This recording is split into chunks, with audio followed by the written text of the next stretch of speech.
Érkezik Ernst Rötz, dél-afrikai író és filmrendező, az EFRI Fórum vezérigazgató helyettese.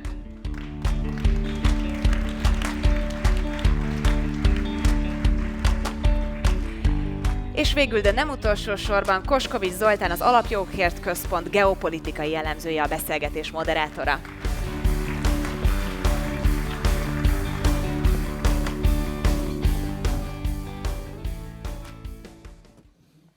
Hello, Cpac. So great to see you again. So great to see you again here in Hungary. This is the world's best, greatest conservative conference. And when we conservative gathers, we speak about a lot of things, fighting for what is right, fighting for justice, freedom. But ultimately, all of us who have families, kids, we know that in the end, we fight for a better world for our children to grow up in. And this is what this panel is going to be about, the family. One thing we are doing here at Cpac Hungary is trying to showcase some important Hungarian success stories.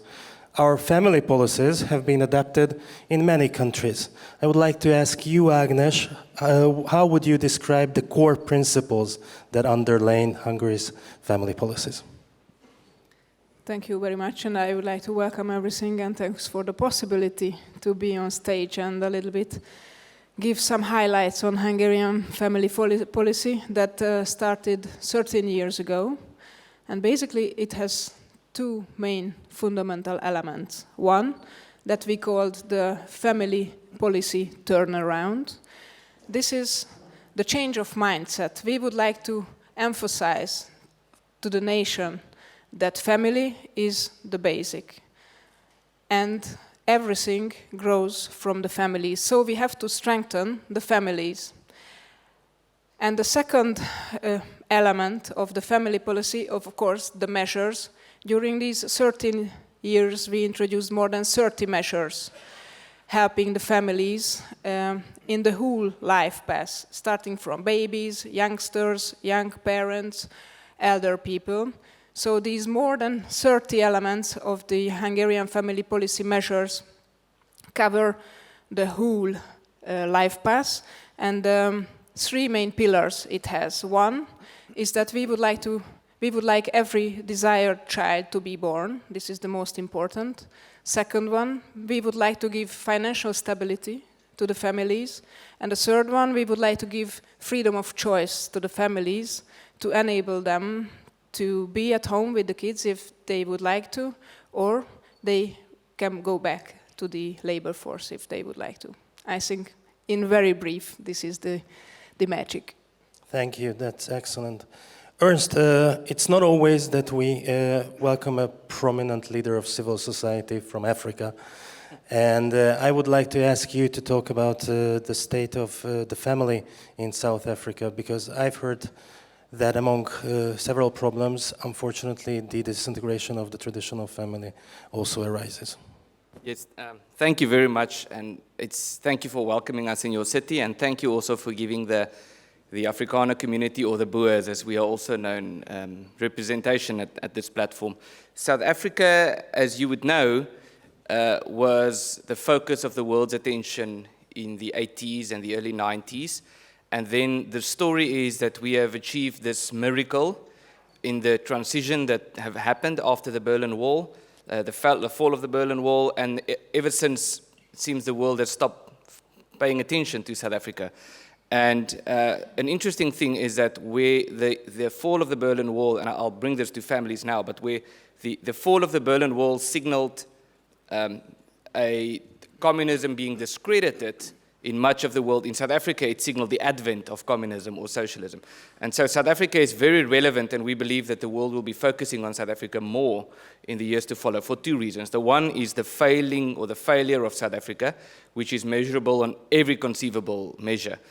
And then also, which says to us that the ideas that underpinned this new South Africa seem to have been wrong. And the other reason why it's very significant is the communities such as ours and some others who are still able to flourish in these hostile circumstances where we are being discriminated against. And the reason why we do this, or the reason why we are able to do this, is through strong institutions and strong families. And to get to your question, South Africa has a very big problem in terms of family structure and healthy families. I read a recent news report in one of the main outlets in South Africa, which said, here's the title, the heading to this news report is, only 25% of children are part of a nuclear family, and it's not a bad thing.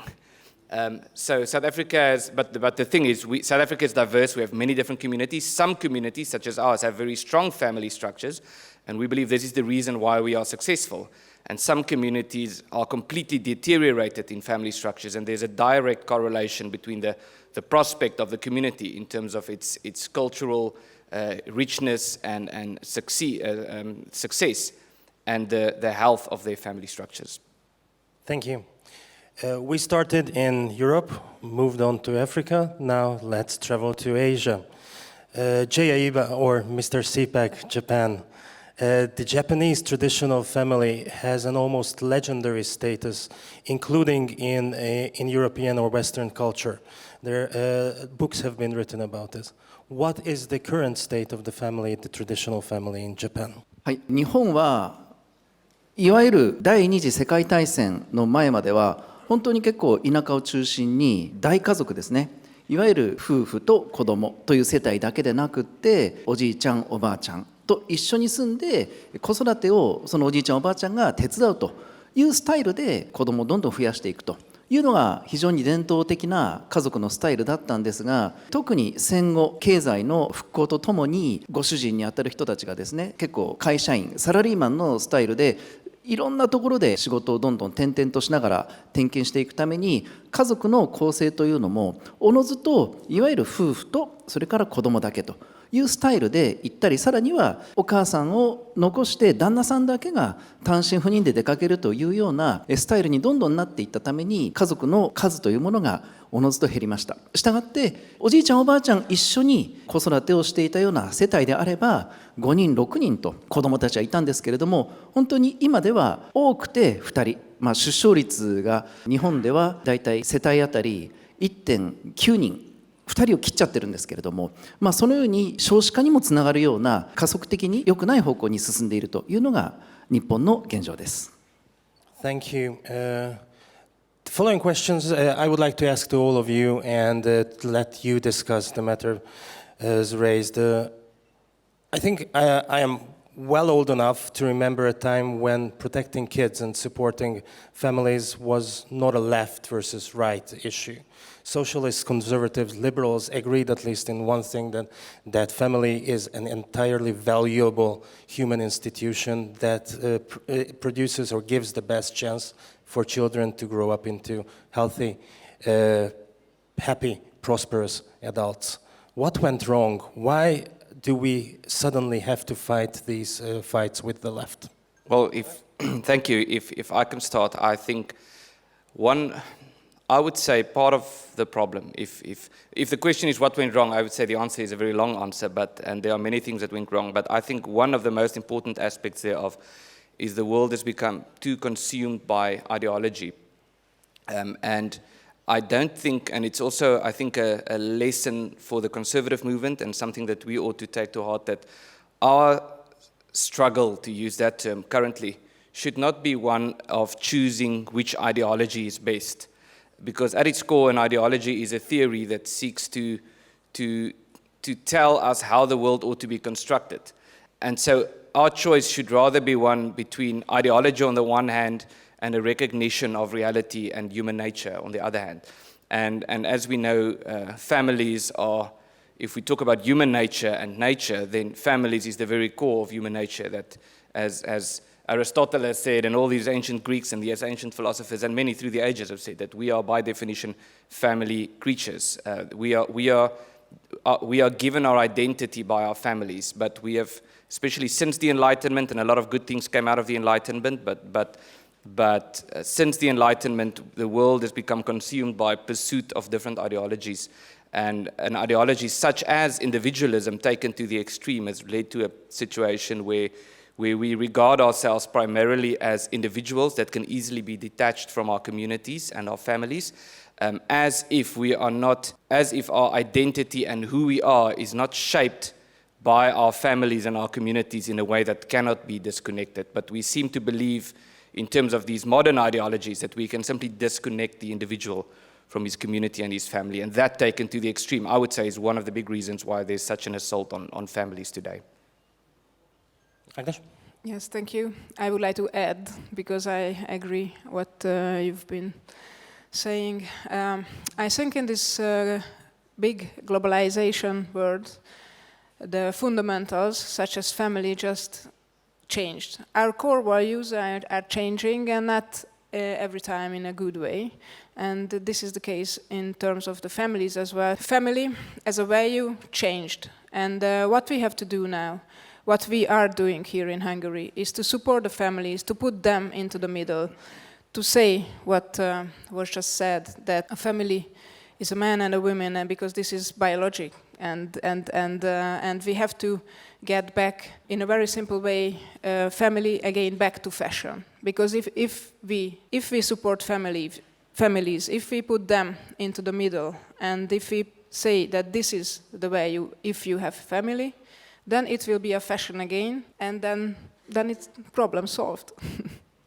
Let's hope. We can only hope. Jay? はい、やっぱり私も思うのはですね、今南アフリカの方がこの4、50年で変わってきたっておっしゃってましたけれども、確かになんか国連が主体となったウーマンリブの流れで、何か女性と男性家族の間を分断するような動きというのが日本でもバーッと入り始めてきた気が非常にしています。けれども我々日本人というのは実はもともとそんなものが入ってこなくても家族ですごくうまくいっていたんですね。要は男性は女性を尊重し、女性は男性を尊重し、非常にいい形というのがずっと伝統的に言っていたものが、特にこの4、50年の流れでなぜか分断というふうになってきたのが非常に問題だと思っています。Family, among many other things, among the fundamental building blocks of society, among the basic unit where society reproduces itself, an important economic element, family businesses have raised many countries.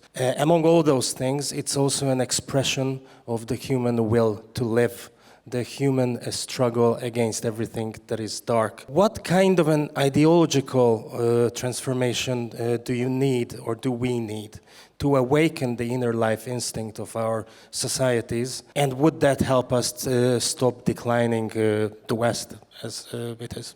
I think, in a way, this goes back to the earlier comment that we should not seek to replace a bad ideology with a good ideology, but rather to return to reality.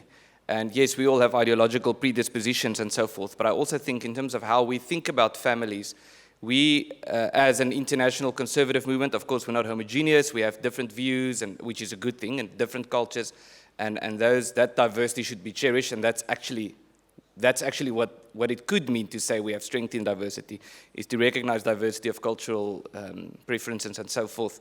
But we are in a hostile environment. Even Hungary, which is regarded as, in some ways a capital of conservatism, and Hungary is being attacked, and we're all being attacked where we are in different ways. And I think it's also important for us, again, to go back to these natural identities and so forth, but also not under these hostile circumstances to succumb to the temptation to define ourselves by what we are not. In other words, to say, we are conservative, that means that we are not woke. Or we are conservative, that means that we are not communists, or we are not socialists. That seems to suggest that these things are the status quo, and we are somehow the odd ones out. We are somehow the strange ones. And I don't think that's the way we ought to look at it. We should define ourselves by our cultures and our traditions and our heritage that we wish to preserve, and recognize that there is an assault on these things, and particularly the family. And if I might add, I think we are tempted, because of demographics and all of these things, to put a very strong emphasis on having more children, which of course is necessary. Of course that's important.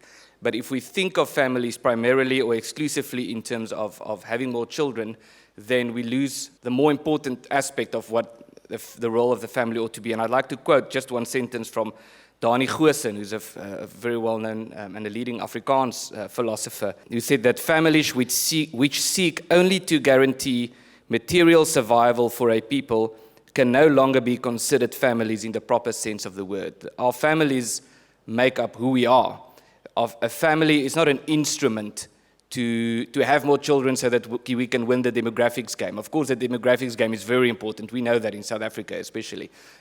So I'm not saying that's not important, but the family has a higher status than only being an instrument in an ideological struggle. Thank you. Agnes? Thank you. I think we have to go back before everything has started to change. And we have to follow biology. And this is that simple. So family is the basic of everything if we strengthen this. And if we give the awareness to the youngsters that together is better than alone, then they will know that a man and a woman can have a family and they can have children. If we set this fundamental to everyone, then we change the mindset. And I think we have to change it back to what it were before. Jay? 今回特に私はこのハンガリーから学ぶことが非常に多いなと思っています。やっぱりこの家族を守るとか男性女性のしっかりとしたこの性別の素晴らしさ、さっき家族が本当はファッショナブルなんだっていうことをあなたおっしゃってましたけれども、やっぱりそれを本気で実現しようとする政治家が今日本には少なすぎる。これが一番の問題なんだなって私は思います。政治が本気を出せば必ずその国の文化っていうのは変わっていきますから、私は今回ハンガリーで学んだこと、これしっかり日本に持ち帰りたいなというふうに思っています。